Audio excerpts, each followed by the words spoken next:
Thanks for coming back. We're going ahead with the second edition of tonight's talk, and we are going to talk about a SyncLab, which is one of HOTS program, where Elina and Lőrinc took part of in a team, but we will explain it a bit longer what it was about. But we'd also like to touch upon bigger topics in sync in general and music theory and how to attack AI by Lőrinc. So let's start. So just to give you a little bit of context, so SyncLab is a specific program by HOTS where they pair music supervisors with composers and songwriters, producers, and music supervisors bring in a brief for an ad this time, right? And the three musicians who are paired have to make a song very fast for that in a few hours, I guess. Was that the process? Yeah. Yeah? Yes. Okay. Okay, but before we go into that, Elina, could you please tell us a little bit about your work, yourself, and what you do day to day? And yeah. Yes, of course. Thank you. I'm Elina. I'm working as a music consultant and music supervisor from JVM Music. JVM Music is the in-house music agency von Jung von Matt. Jung von Matt is an advertising agency, one of the leading agencies from Germany, and they have different departments all over the world. And in my role as a music consultant and music supervisor, I'm responsible on one hand for the whole stuff about rights management, music research, negotiations with artists for original music.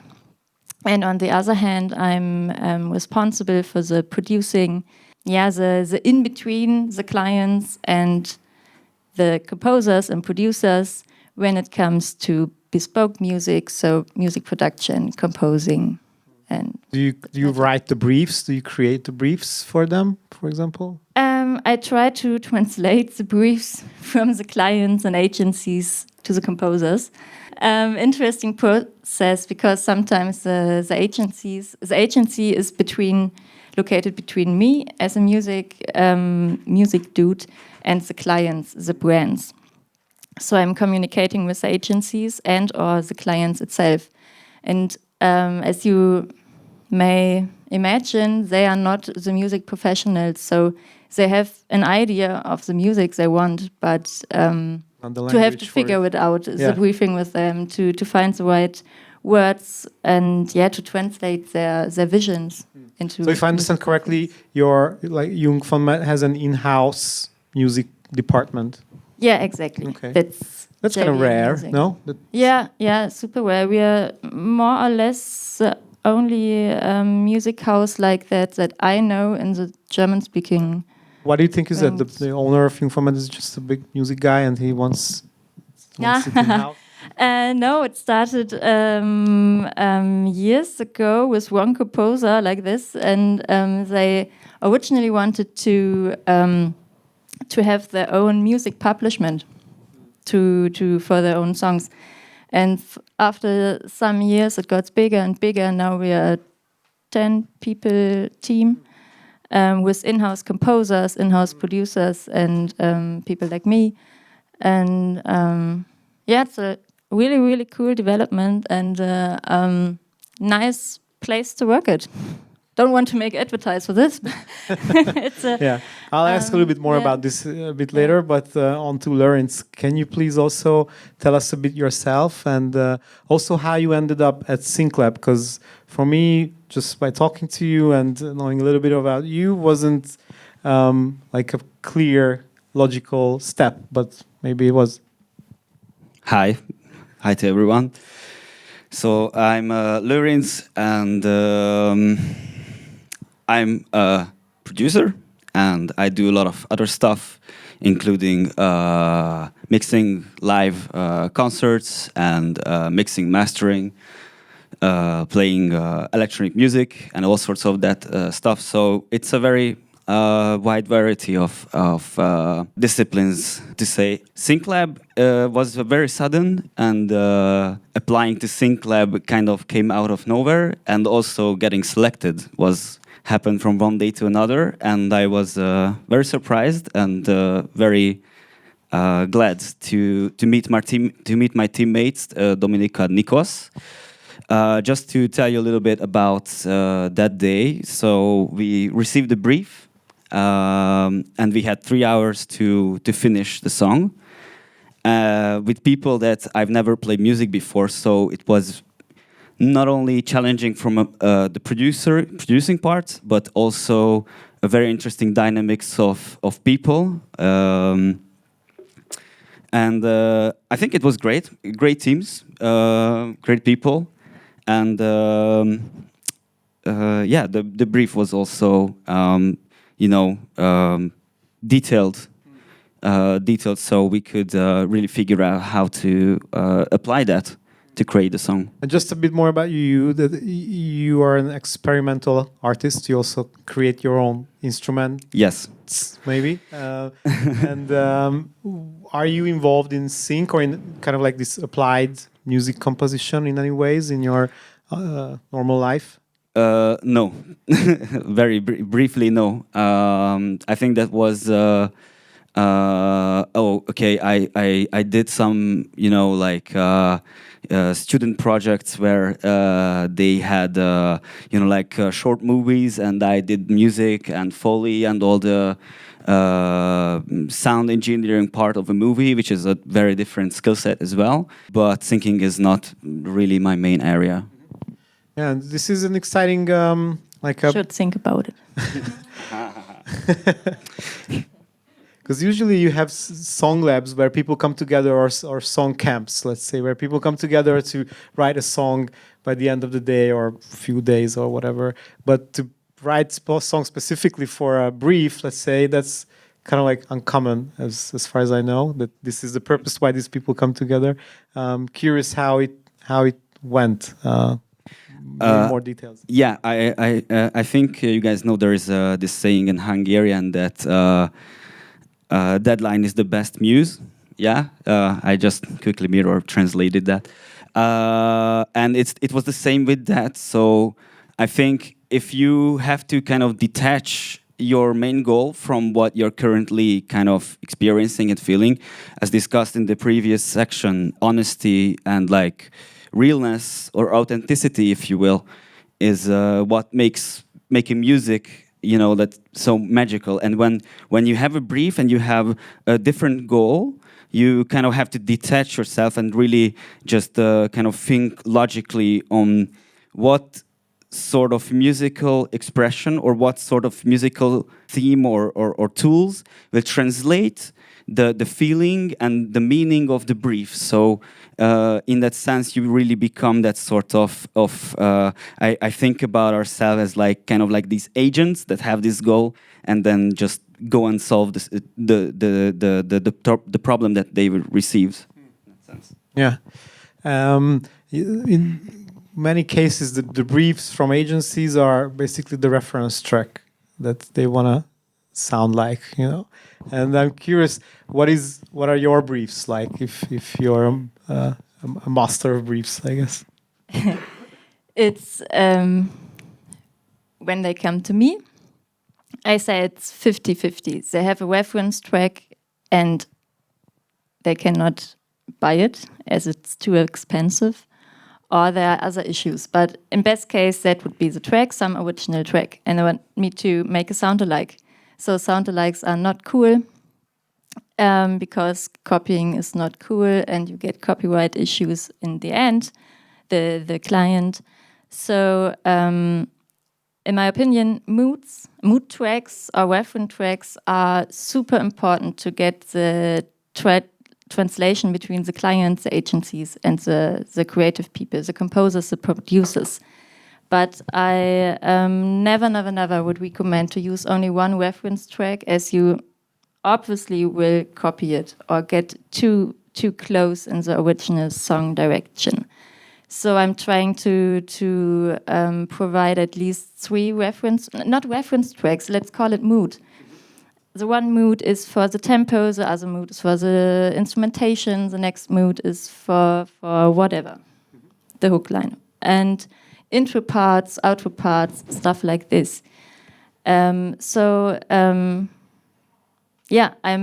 in the end like to handle with mood tracks. I think this is the best way to talk about music with people who have no understanding of music. In the end, this is the client, the brands, all the stakeholders on the one side. And yeah, that's why it's so important to work with mood songs, not trying to copy the reference, of course. And then I try to fill in the briefing with emotional words. As I said, it's so difficult for the stakeholders to talk about music as they're no professionals. And they can brief one word. The best example is dynamic. We need more dynamic and this and that. And music professionals have a clear idea what means more or less dynamic. But the client means something totally different.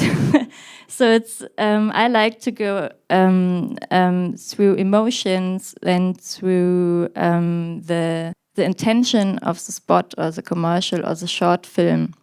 What is the intention behind? And I'm always suggesting to get a closer view on the brand identity itself. How does it sound? What are past projects, campaigns? What are well-known artists they like to cooperate with to get an idea of the sound identity of the brand or the whoever is working on the short film or the commercial, and to get this in line, on point, and translate it in a 30 to 90 second song brief. And how was her brief when you first saw it? Actually, it was really good. It really got us going pretty quickly. And just to react a little bit to what you just said, I think mood and feeling is basically the only common language that musicians and the brand really has, because they want to translate some sort of feeling to their consumers, to their buyers, to create this sort of identity around the brand. And obviously the brief is not going to be like 120 BPMs in melodic minor with symphonic orchestration and a kid's chorus in the back. So obviously kind of giving a set of options to the musicians to choose from, but then letting their hand go. So giving them the freedom to actually experiment within the realms of this mood, of this feeling. So on SyncLab's day, as a team, we received the brief and it started up pretty quickly. So we had our main chord progression. We put on the bass, the drums. We wrote the lyrics very quick. We had a very clear idea on like what goes where and how one layer builds on top of each other. Did you have the visuals as well? Did you have the? What do you mean? That's the thing I wanted to add. Or the ads, the ad itself? Nope. No. But this is editing in addition to the briefing itself.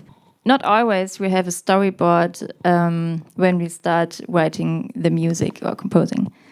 And in best case, we have a first edit from the shoot, actually. So I asked the composers to get inspired by the pictures or by the storyboard at least, or the director's interpretation, which at first we have a storyboard which shows in general how the spot will be. Then the director's interpretation follows, who develops a, 50 to 100 pager about the whole film, how it will be. And this is really helpful. This is a next step after the storyboard, or in the end, we have a first rough edit from the shoot. mostly it's too late to start compositing when the edit is done. So we have to work with the storyboard or the director's interpretation. But I love to, let the composers have their own space and free mind to get inspired by the pictures. And what I mostly love is to let them hand in, if there is enough time and spirit, to send in a wildcard.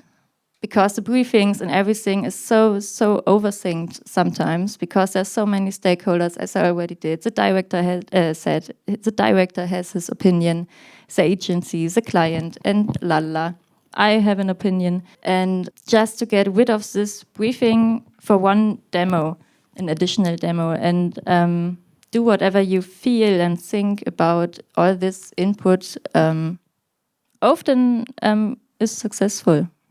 So you weren't missing the visual references at all? No. Yeah, okay. There was no visual reference at this point. I think it's quite important, regardless of syncing or having a brief, as an artist, to have some sort of a constraint. So when you open a blank page, even you open your DAW, and you have so much options, if you don't have at least some sort of, maybe it's not set in stone, but an idea on what tools or what do you want to transmit, because that kind of shapes your decision making. When producing or playing music, you are always having, you always have to make decisions after decisions, and workflow in that sense is basically your method of how you are making decisions one by one. That's why the brief, if it's good enough, it gives you enough constraints to facilitate decision making. And I think as you go forward in your career and you experience more, actually skillful producers, they are very good decision makers, because they say, oh, I know what to do now, and I will do it. And that's a decision. Maybe it's not set in stone, then you go back and you change things, but in that moment you can actually say, okay, this is A or B or C or whatever. And working so closely together with these two other guys, was that a good constraint as well? Or how would you see that? So the team was me, the producer, Dominika, the singer, and Nikos, the composer. I think that's how the division was. But considering the fact that all three of us are producers, it was a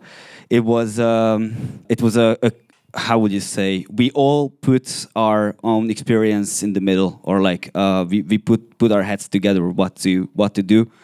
I think another very good point in the previous section, it was mentioned that once we have an idea, we should always try the idea, because once it's tried, then we can decide whether it was a good idea. And we were very quick on generating ideas, trying them out, and just kind of experimenting on where does it lead. It was also very fast. I think we were done with most of the song in 1 hour and 20 minutes or so. So I took my time to mix and master. They were done when the lunch gets started. Yeah. Super impressive, really super impressive. What kind of turnaround time do you expect from composers in-house? Something similar, like so fast? No. Or? No, they would quit their job if I would expect that. But this is what I wanted to say before, that if you just go ahead, try it out, you have a direction. In best case, you have understood the direction and what is asked for, the briefing. Try it out, give it some wildcards, and go with the flow. So that works best most of the time, not always. And going with the flow, what was the workflow in this case? Like, who set the tempo for it? You know, like what are you building it up? Since also okay, so the whole building of a song came from the guitar, the chord progression, I think the okay. Let's go back to the feeling that we wanted to transmit. It was something uplifting, something very including to the majority of people, and I think Ave was a big part of it. Feeling kind of like hopeful and forward thinking in a way. And so first things first, we created the chord progression. I think Nikos came up with that. And once we had the chord progression, Dominika started writing the lyrics, and the chord progression kind of driven the whole composition. There is this intro, then there's a bridge, then there is an other bridge, I guess. But then we arrive to this big ending where everything just comes together. So it was, how would you say? If there is a recipe, for example, you're doing something, you're cooking at home, and you want to make something meat. Obviously, you're just gonna do the things that go side by side with cooking that dish, and you don't necessarily think about salting or adding pepper. You just know how to arrive to that point, I guess. Okay, and considering it was an ad, I don't know how long was this? 60 seconds, 90 seconds that you had to make? Roughly 70 seconds, I guess. Okay. I'm not sure. Didn't you have the urge to create like a full song and just develop the ideas out properly, like you would do in a song, or maybe your other co-producers also would do? Was that an idea to maybe create the full song and then try and find? I'm not sure if I understand the question. That so it's 70 seconds sounds like a very short for a song, and yes, it is. Yeah. So did you have the urge to create like a longer song and then maybe compress it somehow in time?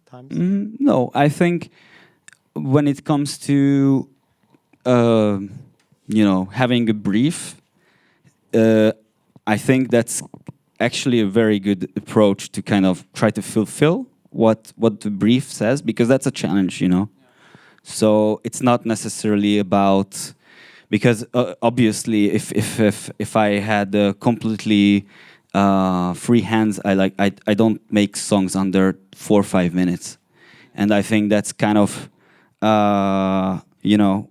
at least for me and to what I try to transmit when I produce. That's the time frame that allows me to express. But when it comes to brief, obviously you can alter where this whole thing leads to. Yeah. And so your process was really different from how you would write a song if it was your own song? It really depends. Depends what I'm doing. So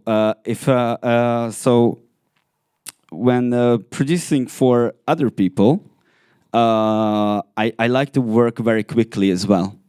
But when I did my last album that I didn't release and probably not getting released at all, I worked on songs for like more than a year.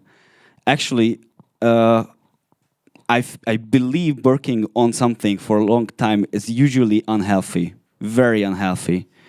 As soon as you can, you should just get rid of that feeling, because it kind of, you are stuck in a loop. You're not really handling the emotion that you want to convey. You are reliving it again and again and again, and it kind of degrades the whole quality of the feeling and the quality of the song.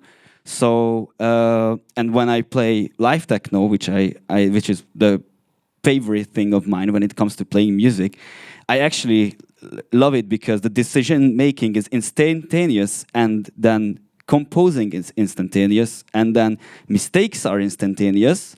You learn how to kind of handle mistakes when people are listening to you making mistakes, and you're not EQing your snare for like 2 hours, which really fucking destroys, sorry for the swearing, I swear a lot, which really destroys everything that's actually really good about music. That's getting into the flow and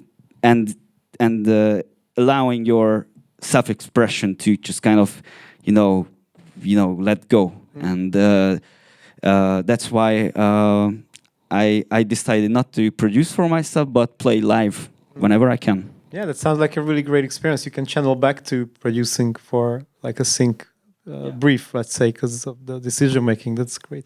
What about your composers or the composers you work with in house? Are they also musicians and do other stuff and have some sort of experience like this?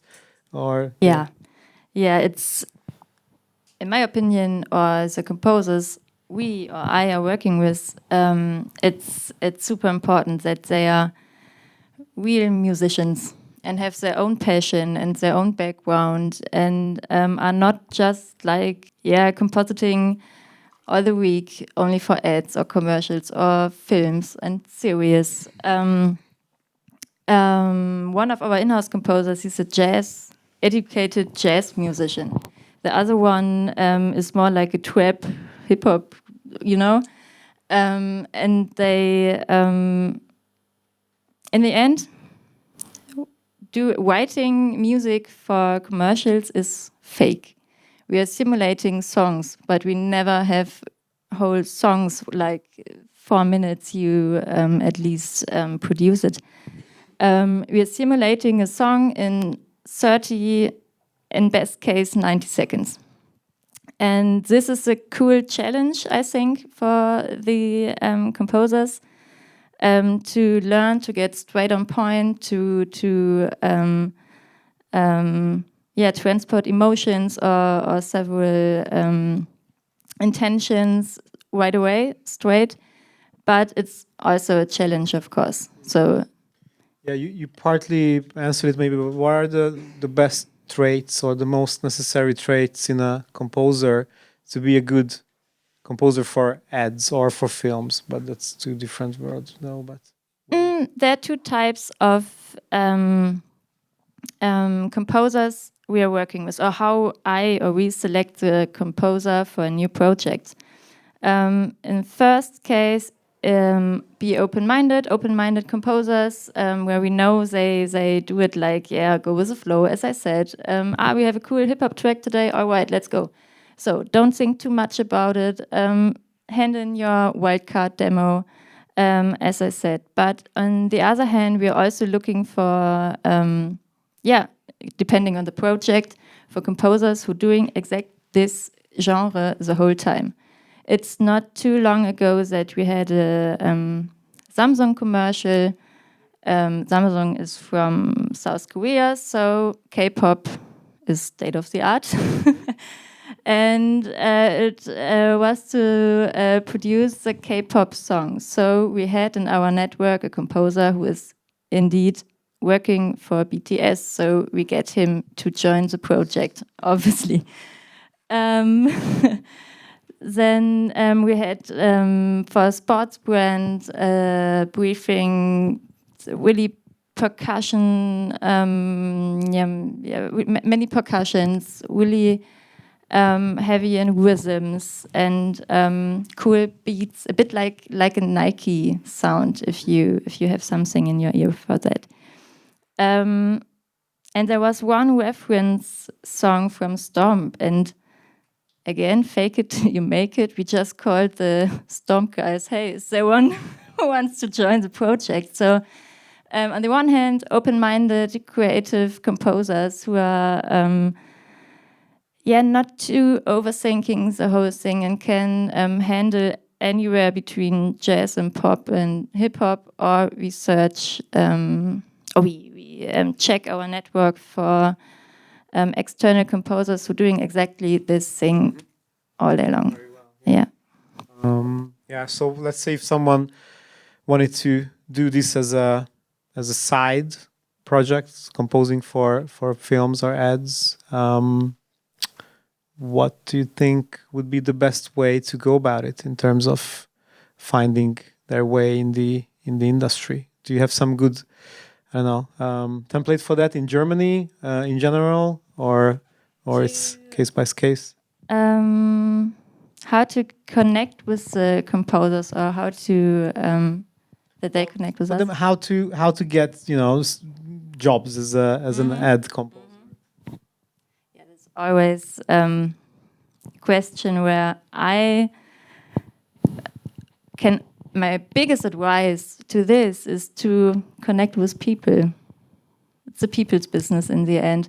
Distribute your music, your knowledge, connect with directors, with music supervisors, with producers, with just production houses for if they're doing voiceovers. In the end, they're always connected with the commercial agencies and so on. So there are so many ways to get a link into this area, but it's just networking. It's a people's business, and yeah. And if somebody wants to branch off into this area, do you recommend creating some kind of portfolio that represents, or the music that they're doing already does that? You know? Yeah, sure, of course.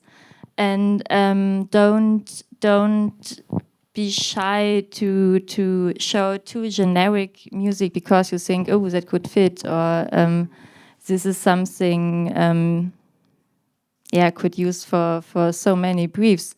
The opposite is the case. The most feedback that I get is, oh, it doesn't sound like a real song, which means, translated into a composer's direction, it's too perfect.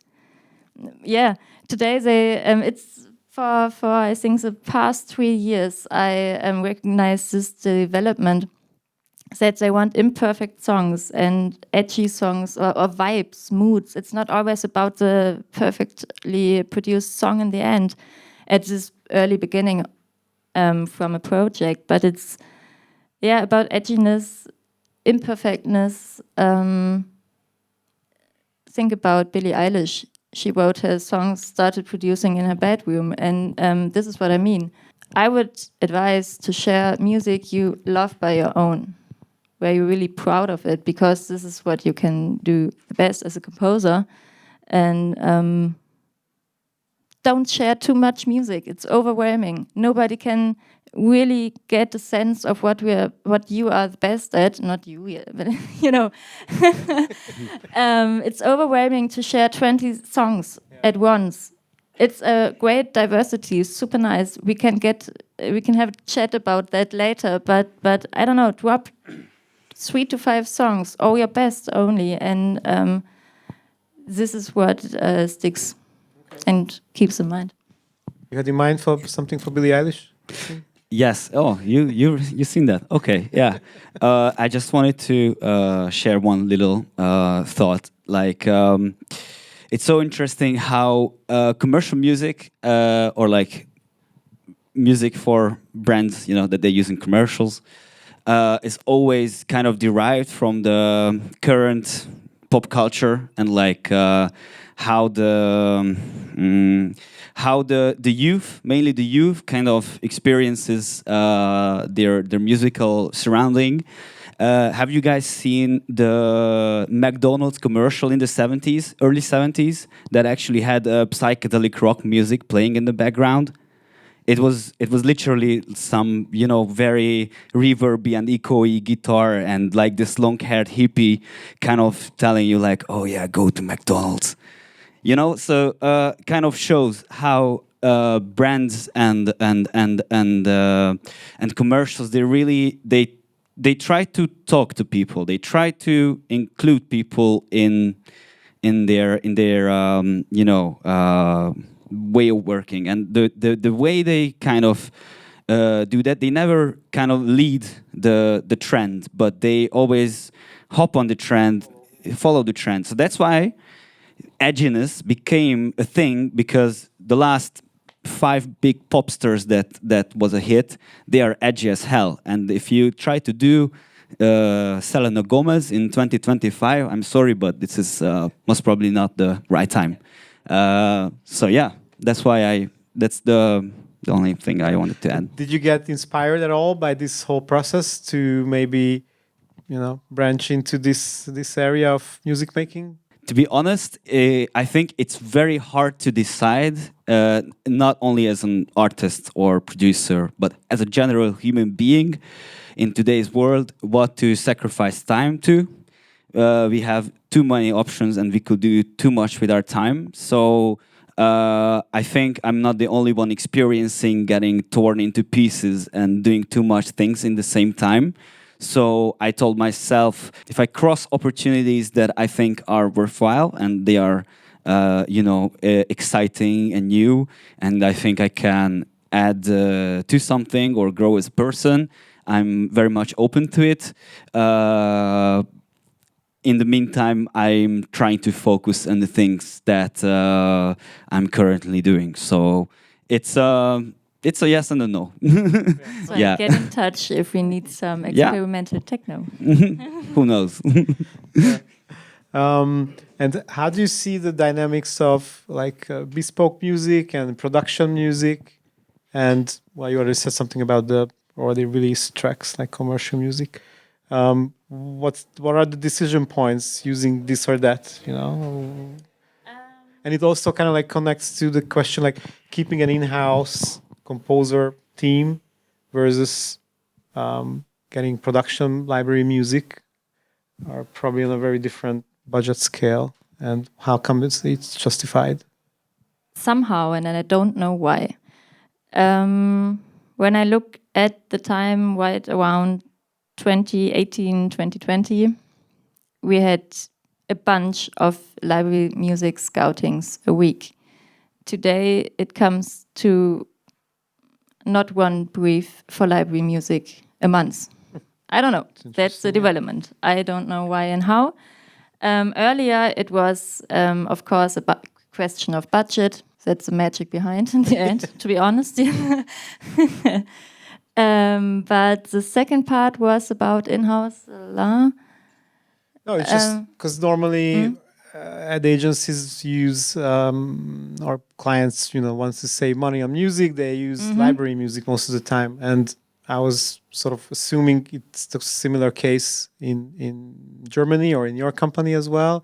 But on the other side... Not anymore. Not anymore, but yeah, that's why I was like curious, how come it justifies the budget that comes with an in-house team as opposed to buying from library? It just sounds like a much more expensive exercise. And same time, so I'm happy that they spending more and more time and money for bespoke music, for original productions, even though they're trying to dump the prices for good music production. Of course, that's too sad, but we're dealing with that. In the end, I love to talk about Apple. How is Apple dealing with music?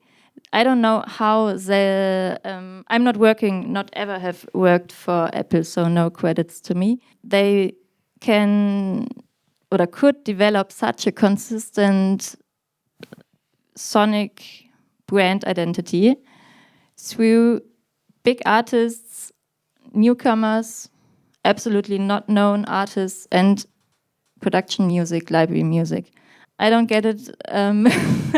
Who is behind the Apple Music department? As they are such a cool example for a brand that has a consistency in a really recognizable music direction, using all of it: bespoke music, library music, big artists, not well-known artists, and that's magic behind to get this. Not really mad money brands of this, in my opinion. Because on the other hand, production libraries are also experiencing, I think, sort of like a momentum where a lot of artists are creating songs for libraries, and they're bringing their experience and their edginess or whatever unique style they have, and they bring that to and there are so many diamonds. Sometimes when it comes to original music scouting, so we can do a music research on all the existing music out in the world. There are sometimes library tracks that are so fucking fitting good on the briefing or on the film. And sometimes for the brand, then they would save money with this song, but behind there is the expectation to tell a story throughout the artist, a big song. And I can completely agree. I can understand that. But on a just creative perspective, sometimes there are great fits in good curated libraries, but they want the purpose behind, which all comes with a big song or a newcomer hit or a well-known artist. I think I saw a company, they were like music supervisors, and they were only selecting songs from libraries. that was their thing. Like they were just curating libraries basically. No. Same. Well, yeah. And Lőrinc, what about films? That's kind of like a very different arena when it comes to creating songs. Did you consider that as something exciting for you, or? I did that a couple times, mainly for independent college projects. I have some good pals over at SFA who are constantly in the making of some visual stuff, and quite often they don't obviously it's films without a budget or real budget, so it's more like making connection, doing a favor, or seeing some interesting opportunities in the movie to actually convert a feeling. So I think the last time it wasn't composing the music, but it was doing the sound design for Light Art Museum in LAM Budapest, and I think the commercial already is out. I guess it was like a month ago, but that's also very interesting challenge. So to a certain extent, I could say yes. Usually, I'm much more like independent or very small companies or film producers find me with this sort of inquiry, and a lot of times it's a lot of fun. So using Foley and sound effects and the dialogue and the atmosphere to kind of make it super huge, like hyper realistic, when the gun blows and it's not like but like and then you just kind of feel how the bullet is shattering a brain. It's cool. Like it's a sort of different approach. But then obviously, if we come back to the main quest of making music, when you are making the sound design of a movie, you don't convey your own feelings. You try to be this. You try to feel what the movie wants to say, and then you are just the channel through which the music, the film can actually say what it wants to. Yeah, that's absolutely. It serves the story for sure. Yeah. And what about being a producer for bands? Do you not feel something similar in a way that they have their story and you're helping? Depends. Yeah, I guess it's the same sort of idea of allowing a project to be born throughout your skill set or your lens. So in that sense, you are a channel, and I think despite the fact you put in yourself and you put in your ideas and tools, you always have to kind of prioritize the goal and the meaning in that sense. So I think it's an important distinction to make. Am I doing this project for myself? And is it about me? Is it about my feelings? Or am I here to be like in the second line, like to be the one fighting for the success? And it's a very different mindset. And both are absolutely great. So there's no, as for myself, I don't think there is a distinction between being like the star or being the channel for the star. Mm-hmm. It's both are great. Yeah. Thanks. Who's got any questions? Do you have any questions? So I wanted to ask a thing from Elina. Yes. So I have had some work with radio ads and television ads. There's basically one company who always asks me to do shit for them for quite a lot, quite cheap. That's one of the reasons why they work with me, because like professional studios here are expensive to do like a radio ad, and I do it for. I enjoy doing it, and I view it as like an expansion of my portfolio. But one of my problems is that I'm not sure. Like, I'm not sure how to get seen by these advertisement agencies that you work at. For example, like as a potential composer or the producer to work with.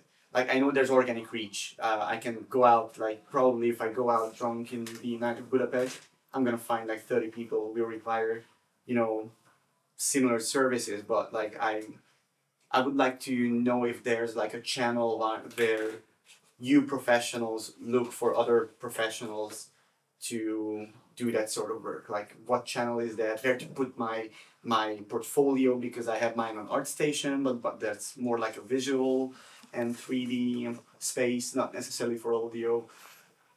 So how to get seen? That's the question. Do you, maybe Veronica can help, is there a Reeperbahn festival in Budapest too? Something like this? Bush? Yeah, there's a showcase festival here as well. Showcase festival. So this would be my first address, because there are all the professionals normally. I don't know if it. But they're mainly here, music like professionals. yeah, but to get in touch with them, it's always the same thing. Drink a beer with them. It's not really. You stick 100 times more. You here in my head. Then the 15th email drops in my box a week or a day. So it sounds so basic, but in the end, this is really how I think it works and how you stick in mind. And sometimes I'd say when you have production houses here, well, don't go abroad. You know, Germany is really big in the sync business. For example, Switzerland, where I'm living right now, it's crappy. There's not much going on. All the Swiss guys, I told them to connect in Germany. One advice for myself. And Sorry, to jump in there, not a lot, but a few agencies, I think, who represent composers for these kind of audiovisual works as well. Maybe mainly for films, so not... I'm fine with that. Yeah. Like, I'd be happy to work with films. Air Adele, maybe? What's it called? Peter, you might know them as well. Air Adele. Think so. Yeah, Think so. Air Not Adele, sure. Think so. They're a British agency. They represent a lot of composers. They are quite good, but I'm sure there are a few others as well. So maybe just trying to find out who they are, and they are an official channel, more like an official channel. I think these answers are a bit depressing, as it's not this cool direction to lead you, but in my opinion, it's exactly this. Also, just recording studios. They're always connected with people like me. So I just call that I need tomorrow a Spanish-speaking rapper, and there's someone. So it's not so interesting for vocalists now for you, I know, but or the BTS guy.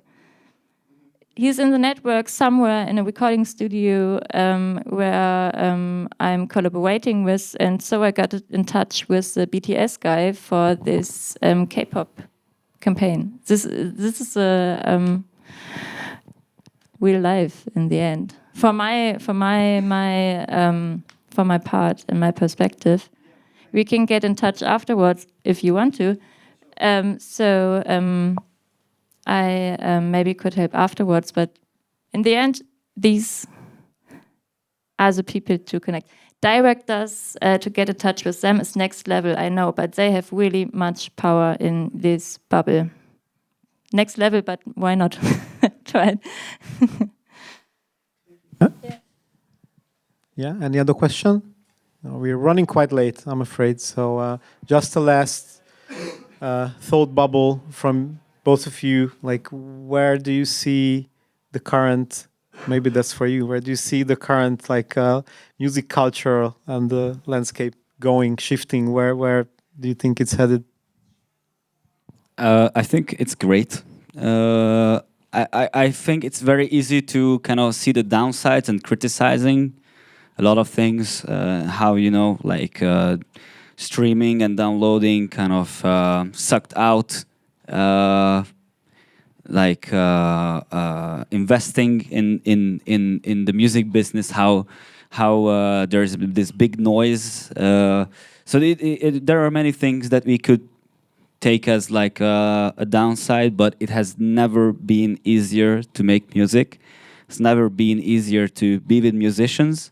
It has never been easier to enjoy this life and kind of you having the option to find what you want to do. So despite all the hardships which are there, and I'm totally okay on complaining that, but I just want to say how much this industry is still giving us and this community this very very thing to get up for every day. So big like from my part. Thanks for that. And Elina, for you, where do you think the sync industry is headed? What are the biggest trends or shifts right now that you're experiencing? Whether it's something with tech or with how the culture is shifting or the viral songs are shifting. I don't know. Big question. Something that you've seen changed a lot in the last 3-4 years? Big question. Or I asked this myself today because I thought this will be a question that will come up, and I don't want to answer this one question for an hour. And so you have an answer? yeah, not yet quite. I'm convinced that for the sync part, right? It will always be super, super fast in developing and changing, catching trends, catching the new generation's spirit. In the same time, sometimes in the same project for different films in a campaign. We have a jazz music, we have a hip-hop track, we have a super experimental Gen Z something, call it whatever genre you want to. So it's super fast changing and open-minded, and that is what I love about. And in the end, the big productions rule it all, like Benson Boone or stuff like this, will always be over that, I think. So well, just one thing that I wanted to connect here is how the what you were also saying, how the ads and the sync were all just following the trends, but it's actually really hard to pinpoint a clear trend, because there's so many things happening at the same time. So it's becoming a bit more difficult to pinpoint, this sound, it's going to talk to all the Gen Z people, because it doesn't exist, something like that. So it's harder to make the right decision, like, okay, which kind of subculture am I trying to talk to now? In general, there are always bigger movements you can obey, like hip-hop. Hip-hop is a big thing right now. So through the whole sync area. Or I don't know if you know Neue Deutsche Welle in Hungary. It's a sound from the 80s, 90s, which gets refurbed now and is super iconic. In Germany, it runs it all. And even in the Gen Z generation. So there are bigger movements like hip-hop or this Neue Deutsche Welle as a remake, I call it. But it will change from time to time. And you had something. Yeah, I actually am very happy you mentioned subcultures, and I think the whole music industry and therefore thinking has become very much diverse. So like if you during the day you have 24 hours and you can go to jazz, to hip hop, to techno, to whatever within a very short frame of time, and it has become all about micro communities. So I think so before maybe like 20, 30 years ago, there were the guys who listened to rock, there were the guys who listened to techno, and there were the guys who were into, I don't know, partying, and that's it. So you could choose from three different trends, let's say. Now you have millions of artists, and you choose the artist that you kind of can identify with. So it has become more about personal connection and community, which is quite weird thing to say in the world of, you know, like the digital era that we live in. But yes, I think, and I think thinking has. That's why you have to work with a lot of genres too. Like there is no clear rule of thumb at the moment, and I don't see that changing anytime soon. Yeah, it's a social media game once it all.